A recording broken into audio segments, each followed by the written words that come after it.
Assalamualaikum warahmatullahi wabarakatuh. Perkenalkan, saya adalah Miss Ayuni, guru kimia SMA IHS. Pada kesempatan kali ini, Miss akan menjelaskan tentang sifat-sifat kependudukan unsur. Kalian tentunya ingat ya, susunan unsur-unsur dalam tabel periodik. Nah, dalam sifat-sifat kependudukan unsur, kita akan membahas beberapa sifat. Ini adalah penampakan tabel periodik ya. Banyak unsur yang ada di dalam tabel periodik ini ya. Nah, kita lanjutkan. Ada 4 sifat yang akan kita bahas secara mendalam, yaitu yang pertama jari-jari atom, kedua keelektronegatifan, ketiga itu energi ionisasi, keempat adalah afinitas elektron, kelima logam, sifat logam dan non-logam, keenam adalah kereaktifan. Nah, kita langsung saja mulai dari sifat yang pertama, yaitu adalah jari-jari atom. Setiap atom pasti punya jari-jari. Apa itu jari-jari? Jari-jari atom adalah jarak dari inti atom sampai dengan kulit terluar yang ditempati oleh elektron. Bagaimana gambarnya? Bisa kalian lihat di sini. Baik, jari-jari atom pada tabel periodik semakin ke kanan, jika kita lihat itu semakin kecil. Nah, perhatikan atom yang berada dalam satu garis dari kiri ke kanan. Jika kita bandingkan jari-jarinya, maka yang sebelah kiri lebih besar dibandingkan sebelah kanan. Begitu pula seterusnya. Ya. Nah, semakin ke kanan semakin kecil ya. Bagaimana jika kita bandingkan atom-atom dari atas ke bawah? Kita lihat unsur-unsur yang berada dalam satu garis ke bawah. Ada unsur litium, natrium, kalium, rubidium, cesium. Jika kita perhatikan, jari-jarinya dari atas ke bawah semakin besar. Nah, mengapa hal ini terjadi? Jari-jari atom dari atas ke bawah semakin besar dikarenakan jumlah kulitnya bertambah. Jika jumlah kulit bertambah, maka jari-jarinya bertambah besar karena atomnya bertambah besar.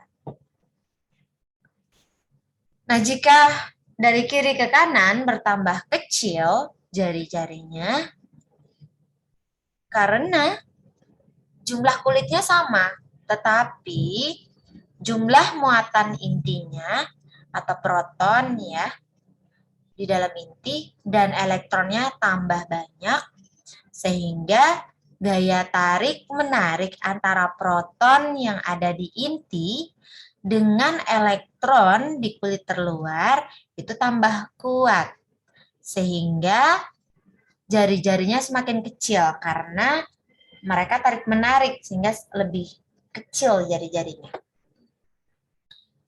Selanjutnya kita akan membahas yang kedua, yaitu energi ionisasi.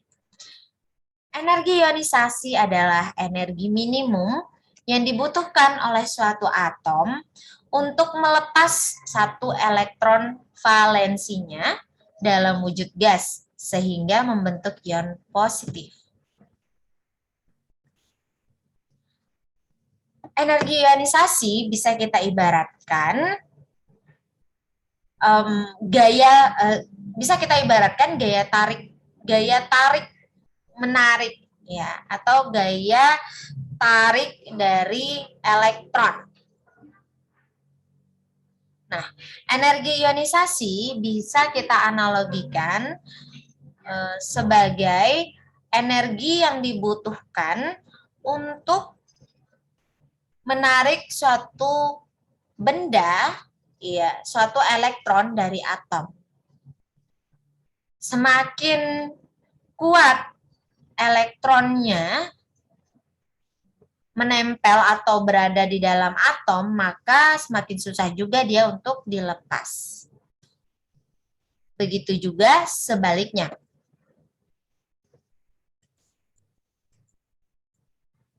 Nah, pada tabel ini disediakan nilai dari energi ionisasi.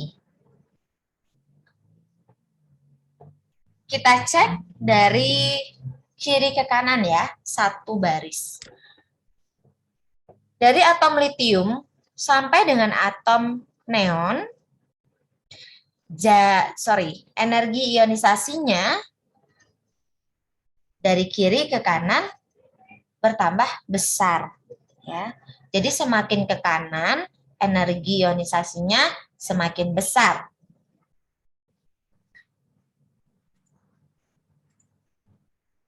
Nah, bagaimana kalau yang ke bawah? Dari atas ke bawah, semakin ke bawah, energi ionisasinya semakin kecil. Semakin kecil energi ionisasi, maka semakin mudah elektron itu dilepas dari atomnya. Semakin besar nilai energi ionisasi, maka semakin susah untuk melepas elektronnya. Kecuali untuk golongan 3A. Di sini untuk golongan 3A ada kecenderungan untuk energi ionisasinya menurun jika dibandingkan dengan yang sebelah kirinya. Hal ini dikarenakan mudahnya atom-atom pada golongan 3A untuk melepas satu elektron yang berada di kulit, yang berada di orbital P-nya yang berjumlah 1. Ya, sehingga nilai energi ionisasi pertamanya kecil. Baiklah, untuk energi ionisasi sudah selesai kita jelaskan, maka kita lanjutkan. Kita lanjutkan ke nilai keelektronegatifan ya.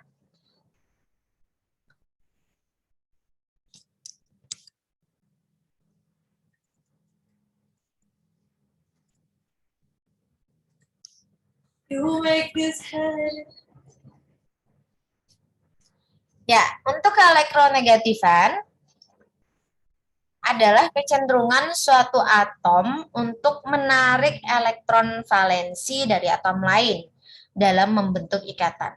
Elektronegatif bisa kita artikan sebagai suka elektron. Jadi, kalau dia semakin elektronegatif, berarti semakin suka elektron. Artinya, semakin mudah dia menarik elektron.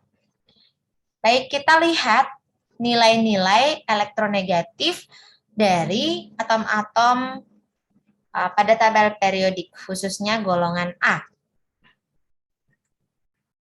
Jika kita lihat dan perhatikan dari kiri ke kanan, nilai keelektronegatifan itu naik. Dari misalnya kita ambil contoh itu litium sampai dengan atom fluorin. Litium mempunyai nilai keelektronegatifan 0,97, sedangkan sebelah kanannya berilium 1,5 dan terus meningkat sampai dengan fluorin yang mempunyai keelektronegatifan paling besar. Nah, artinya fluorin paling suka dengan elektron.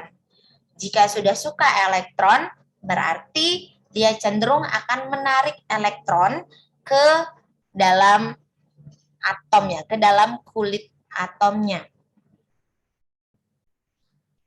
Nah, bagaimana untuk yang dari atas ke bawah? Kita lihat.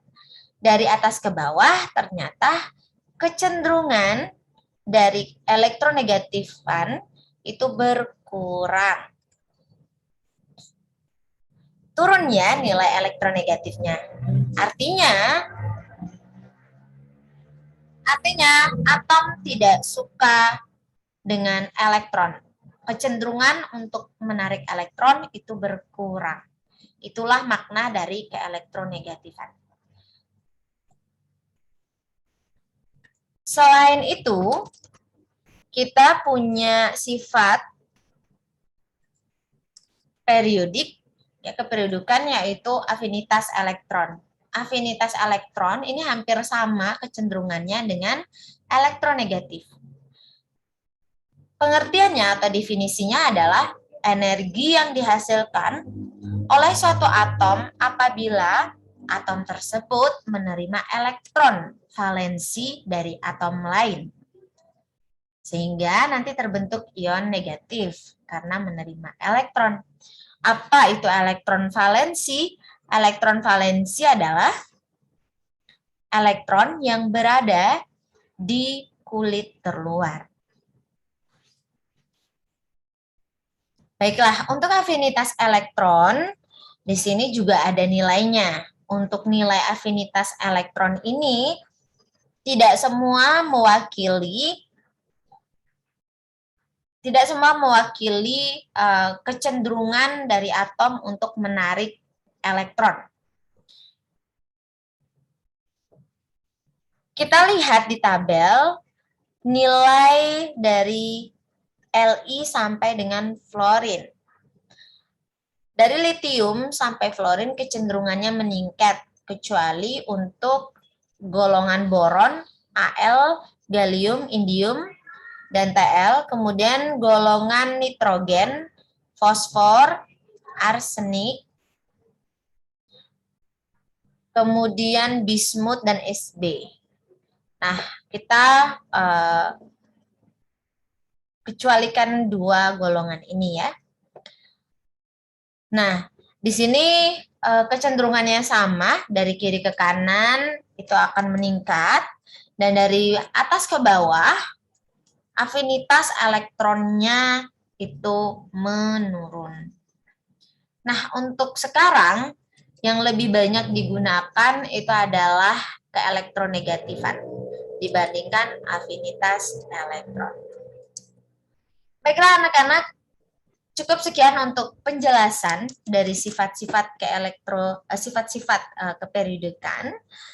Nah, untuk kesimpulannya di sini kita bisa simpulkan bahwa semakin kecil jari-jari, maka semakin besar nilai energi ionisasinya, semakin besar pula nilai elektronegativitasnya, dan semakin besar pula nilai afinitas elektronnya. Begitu juga sebaliknya, jika semakin besar jari-jari, maka semakin kecil nilai energi ionisasinya. Semakin kecil elektronegativitasnya, dan semakin kecil pula afinitas elektronnya. Semoga apa yang disampaikan bisa bermanfaat untuk kalian, dan semangat dan selamat mengerjakan tugas videonya. Semoga hasilnya yang terbaik ya. Sampai berjumpa di video lainnya. Wassalamualaikum warahmatullahi wabarakatuh. See you.